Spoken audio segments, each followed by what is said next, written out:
The two-story house located in a residential neighborhood on the outskirts of Dallas, Texas, was a little paradise that Megan Clark had built with her husband David. Even now, 3 years into their marriage, Megan would sometimes be captivated by the morning view from the house's windows. During the spring season, when the roses she had planted in the garden began to bloom, she would stand with her coffee cup in hand, leaning against the beautiful kitchen countertop her husband had designed, savoring these happy days. David ran a well-respected architectural firm in the area. Tall, with gentle brown eyes, he was the ideal man for Megan. The two met when Megan, who worked as an interior designer, collaborated with David's firm on a project. Their delicate sense of color and structural aesthetic sensibilities harmonized beautifully, and their professional partnership naturally blossomed into a romantic relationship. However, David had a complicated past. He had a 10-year-old son named Hassan from his previous marriage to Lisa. The divorce had been finalized 3 years earlier, but Lisa retained custody, and David was allowed to see Hassan only twice a month. As a stepmother, Megan needed to handle this delicate situation carefully. Initially, Hassan kept his distance from his new stepmother, but Megan's warm personality and patience gradually melted his heart. When Hassan visited on weekends, Megan would prepare special meals and play games he enjoyed. Even when David was busy with work, Megan would take Hassan to the park or the movies. Although she could never become her biological mother, she sincerely wished to become someone special to Hassan. Her efforts paid off, and recently Hassan had begun affectionately calling her Megan and looking forward to the chocolate chip cookies she made. Megan's mother, Dorothy, who lived alone in Houston, wholeheartedly celebrated her daughter's marriage. Megan inherited her kind nature, developed through years of patient care. After retirement, Dorothy had devoted herself to volunteer work, but recently her knee had been bothering her, and she needed surgery. While the surgery was successful, recovery was taking time, and rehabilitation was necessary. Megan and David's married life was filled with the same joys and minor worries as any typical couple. Megan continued her interior design work from home, while David tackled architectural projects in his office. Their combined income was stable, and they lived peaceful days in the quiet suburban setting. Their relationships with their neighbors were good, and on weekends they enjoyed barbecues with other couples and participated in local events. In the evenings, when David returned from work, the two would cook dinner together in the kitchen while sharing the day's events. Megan told funny stories about interactions with clients, and David would talk about design challenges and successes. These casual conversations deepened their bond. On holidays, they gardened together, tried new restaurants, or went to the movies. However, even their seemingly perfect marriage sometimes cast small shadows. There were occasional phone calls from Lisa, creating tension over child support and visitation issues. David tried to handle these situations alone, not wanting to worry Megan. Megan also sometimes felt the delicacy of her position as a stepmother, but she accepted this complexity for the sake of her beloved husband and son. The stable daily routine they had built over 3 years of marriage was more valuable to Megan than anything else. On a quiet morning in late March, Megan was tending the roses in the garden, gazing at the branches beginning to sprout new buds, thinking that this spring felt more beautiful than usual. The phone rang from inside the house. She quickly took off her dirt-covered gloves and rushed inside, discovering that the caller was her mother, Dorothy. Her mother's voice sounded smaller than usual and tired. "Mom, what's wrong? You don't sound very energetic." On the other end of the line, Dorothy sighed softly. "Actually, my knee isn't doing so well. The rehabilitation after surgery isn't progressing as expected, and the doctor told me to rest. But I can't even go shopping properly on my own." Anxiety crossed Megan's mind. "What specific symptoms are you having?" "Going up and down stairs is very painful, and sometimes a sharp pain shoots through my knee." The physical therapist also seemed concerned, saying we need to monitor him more closely. "But Megan, I don't want to be a burden to you." "A burden? What are you saying? You're my precious family. I'm going to Houston right away." Megan made the decision immediately. When David returned from the office, she was already spreading her travel bag on the bed, packing clothes. "Mom's knee isn't good. I think I need to go take care of her for about 2 weeks. Megan said, looking at David with concern. David sat back in his chair with a tired expression. I see. I'm worried about your mother's condition. But Megan, I'm sorry, but I don't think I can go with you this time.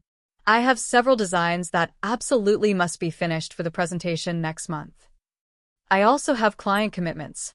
Megan was a little disappointed, but she understood the importance of her husband's work. I understand.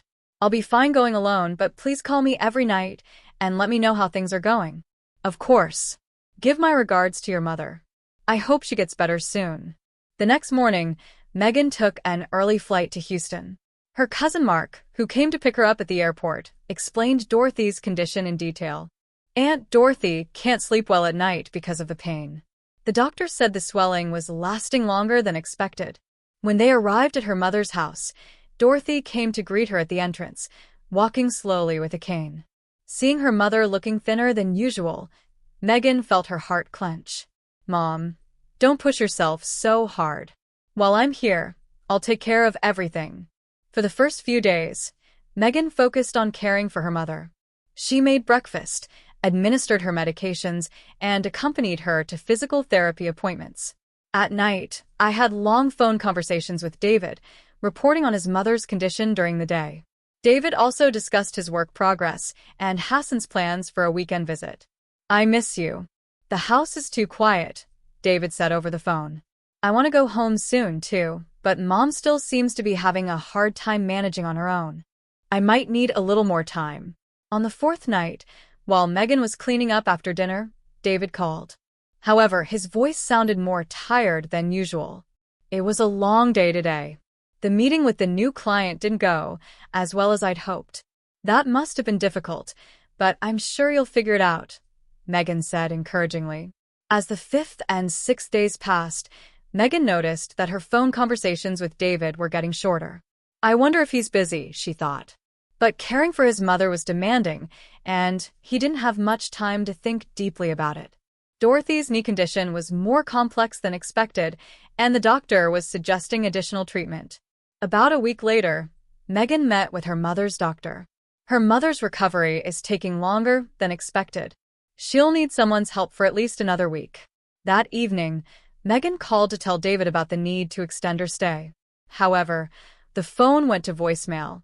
That's strange. He should be home by now. When she called again during the day, it was still going to voicemail.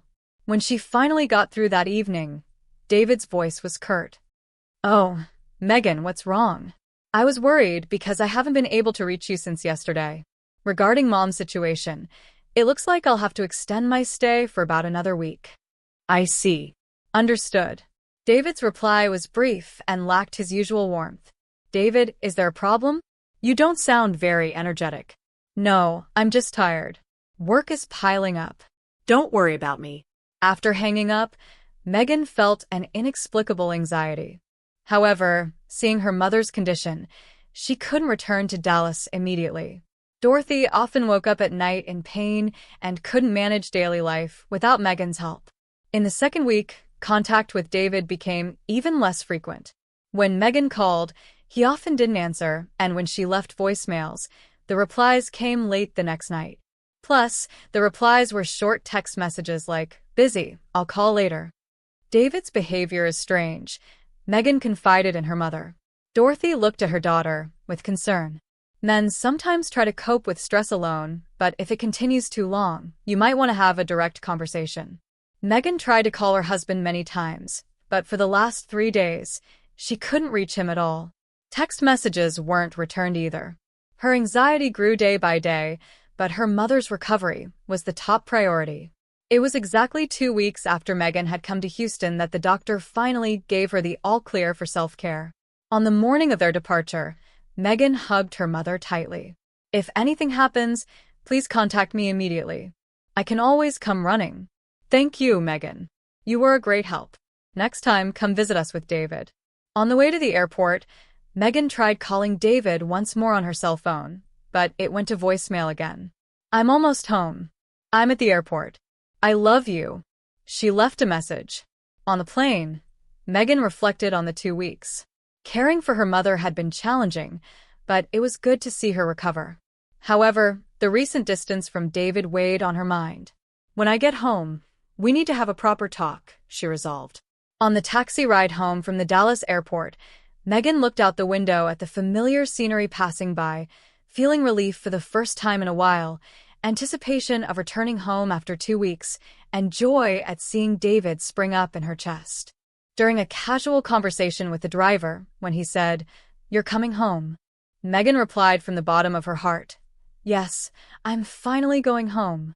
A little after 3 p.m., the taxi turned the corner of the quiet residential street and stopped in front of Megan's house. The grass was a little overgrown, but the roses in the garden were blooming beautifully. However, as she approached the house, she felt something was wrong. She could see that the front door, which should normally be closed, was slightly ajar. "David," Megan called from the doorway. There was no response. When she put her hand on the doorknob, she discovered it wasn't locked. That's strange. If David is home, why is the door open? Cautiously, she opened it and walked in. An eerie silence filled the hallway leading from the entrance. There was no sign of David, who usually greeted her at the door, and a heavy, unnatural atmosphere permeated the entire house.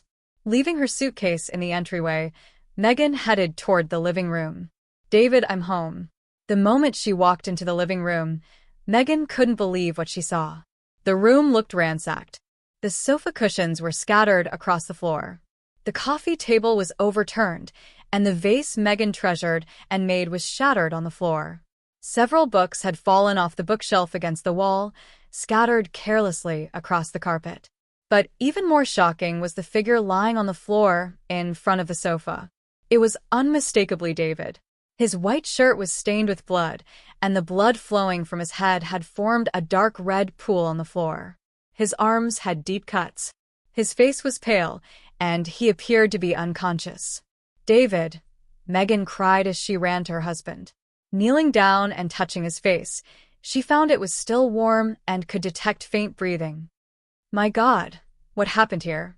As Megan tried to wipe the blood from her husband's forehead, David's eyes slowly opened. His pupils held a look of intense fear. "Megan," her voice was hoarse, and she was barely breathing. "Why did you come back? What are you saying?" "I'm your wife. I'll call an ambulance, so stay still." Megan reached for her cell phone. However, David weakly grabbed Megan's arm. "No, run away now. Get away from here. Run away." "From what? Who did this to you?" Megan's heart was pounding wildly. David winced as he desperately squeezed out the words. "Lisa and a man still in the house." "Lisa, your ex-wife." "Why Lisa?" Megan was confused. "Money, son. They were planning you." David coughed violently and vomited more blood. "David, hold on. I'll call an ambulance." Megan stared at the shaking screen of her cell phone. Just as she was about to dial 911, she heard footsteps from upstairs, the slow but steady sounds of someone coming down the stairs. Megan's blood. There was someone else in the house. The reason David had told her to run now loomed over her like a terrifying reality. "Why?" "Who? Why us?" Megan asked, her voice shaking. At that moment, she could see a long shadow stretching down the hallway. Footsteps reached the top of the stairs and headed toward the living room.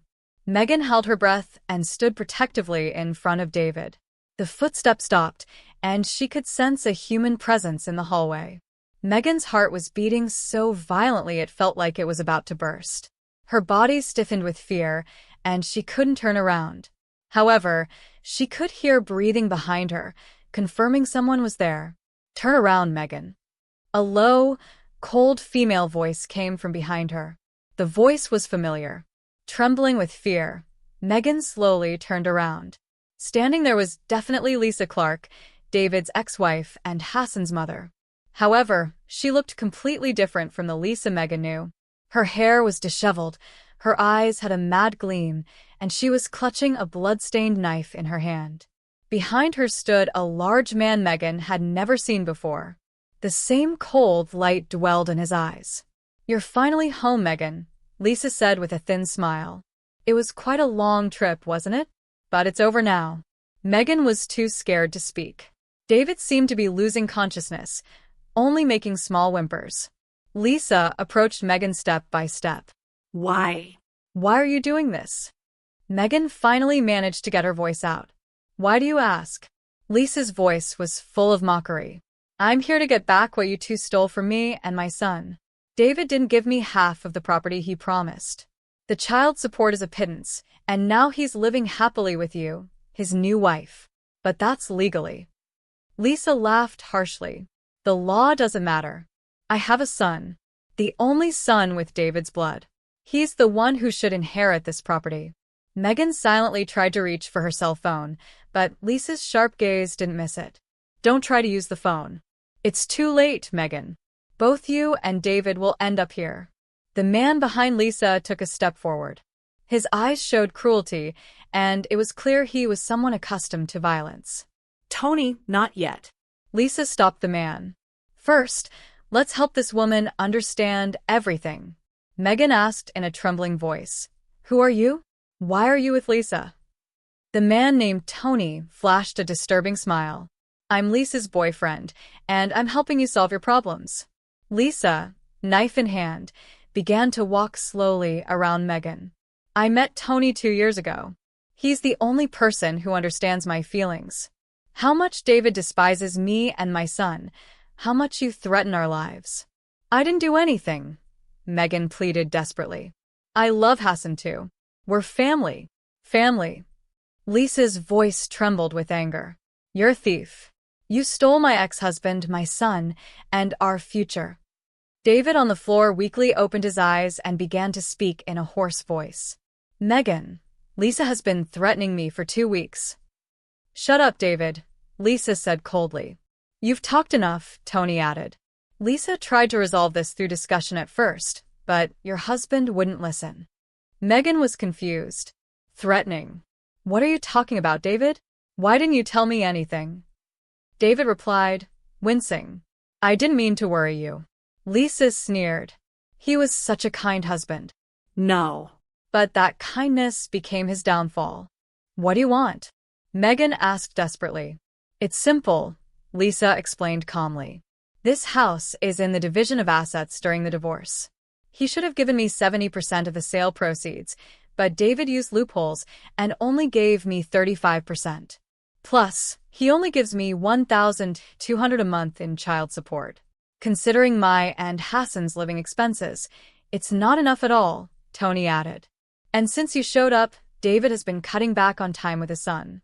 Hassan looks forward to outings with his new stepmother more than time with his father. Megan was shocked. That's what Hassan wanted. I love him like my own son. That love is the problem, Lisa said coldly. By stealing my son's heart, you also stole David's love for me. Now he won't consider increasing child support or reconciling with me. David protested weakly. Reconciliation, Lisa. You yourself wanted a divorce, and you have Tony as your boyfriend. Tony is a medium, Lisa replied matter-of-factly. It was necessary to execute my plan, but ultimately, my son and I will inherit your entire estate. Megan began to realize the horrible truth. You don't mean you're planning to kill us and have Jason inherit everything? How clever. Tony laughed eerily. When a child loses both parents, all assets automatically pass to the child. And Lisa, as Hassan's guardian, would manage that property. But I'm David's wife. Legally, I should also have inheritance rights. Lisa responded triumphantly. If you both die together in an accident, unless there's a will, the blood relative, the child, has priority, especially when you two have no children. A chill ran down Megan's spine. The plan was horribly meticulous. Lisa and Tony had targeted the time when Megan was away caring for her mother to carry out this crime. You've been threatening David for 2 weeks while I was away. That's right, Lisa nodded with satisfaction. At first, I made financial demands, but he refused. Then Tony tried a little persuasion. Tony crossed his arms. I used to do debt collection. I'm familiar with persuasion methods. Megan was shaking with fear, but she remembered one silver lining. Her cell phone.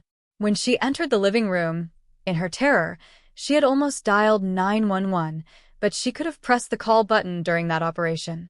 If so, this entire conversation could be being recorded. There's a problem with your plan, Megan said, gathering her courage. What? Lisa frowned. The police will definitely investigate.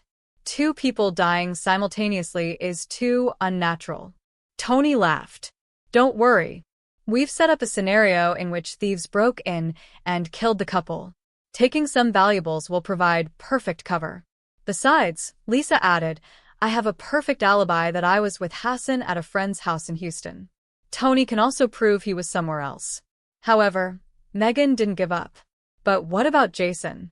Have you thought about how a child who loses his father and stepmother would feel? Lisa's expression wavered for a moment. My son will be sad at first, but he'll eventually understand. We needed a new life. At that moment, Megan felt her cell phone vibrate slightly. Someone might be on the line. She tried to continue the call carefully without making any noise. David regained consciousness again and desperately tried to speak. Lisa, if you really love your son, stop this. I'm doing this because I love him, Lisa replied coldly. My son has the right to live a comfortable life. You two are stealing that right. Suddenly, the sound of sirens was heard in the distance. At first, quiet, but definitely getting closer. Lisa and Tony's expressions changed. What was that sound? Tony was alert. Hope filled Megan's heart. Perhaps the cell phone call had really connected, and a 911 operator had understood the situation. The sound of the siren grew louder, clearly heading toward her house. Lisa began to panic. What's going on? Who called the police? Lisa desperately grabbed the knife. It's not over yet, she screamed. I'm taking you both with me. When the front door was forced open and multiple officers burst into the living room with guns drawn, Tony resigned himself and raised his hands, but Lisa attempted one last stand. Megan quickly ran to David's side and grabbed his hand. Paramedics arrived simultaneously and began emergency treatment for David. It's okay, we're safe now, Megan whispered to her husband through tears. Lisa and Tony were handcuffed and taken away in patrol cars. Lisa continued to scream about stealing my son's future until the very end, but she couldn't gain anyone's sympathy. 6 months later, in court, Lisa received a 15-year sentence for attempted murder, burglary, and threats. Tony received a harsher 20-year sentence for more serious charges. During the trial, it was also decided that Lisa would lose custody of Hassan. David made a full recovery after 3 months of hospitalization and rehabilitation. The head injury left a scar, but his life wasn't threatened, and he was able to return to work as an architect. However, the memory of that terrifying night left deep wounds in the couple's hearts. Megan, I want to sincerely apologize for keeping things from you, David said, confronting his wife after being discharged. I should have consulted you about Lisa's threats. Let's promise not to keep secrets anymore. Megan took her husband's hand. No matter how painful it is, getting through things together is what marriage is all about. The biggest change came in a relationship with Hassan. The 10-year-old, deeply wounded by his mother's crime, initially couldn't trust anyone. However, through Megan and David's devoted love, he gradually opened his heart. One day, Hassan spoke to Megan bravely. You really will become my new mother. Megan hugged the boy with tears in her eyes. Of course, Hassan. We are a true family. A year later, Megan and David officially completed Hassan's adoption. The 3 moved to a new house, deciding to distance themselves from those terrible memories. In the garden of their new home, Megan planted roses again. Hassan also helped, and there were scenes of the 3 laughing together while getting dirty in the dirt. What do you think a real family is? Hassan asked over dinner one night. David replied, It's not blood relations, it's loving and protecting each other. Megan added, with a smile, It's supporting each other and never giving up, no matter what difficulties arise. 2 years later, Megan and David were blessed with their long-awaited first child. Hassan wholeheartedly celebrated the birth of his new sister and declared, I will protect her. It's been 3 years since that terrifying night, and the Clark family's dining room table is now filled with laughter. Megan sometimes reflects on how unpredictable life can be. The 2 weeks that began with caregiving for her mother transformed her life and ultimately became the catalyst for building true family bonds. Meghan was convinced that a true family transcends blood or legal ties. It's a connection of souls. The bond of overcoming difficulties together and protecting each other's lives is the strongest testament to family of all. M.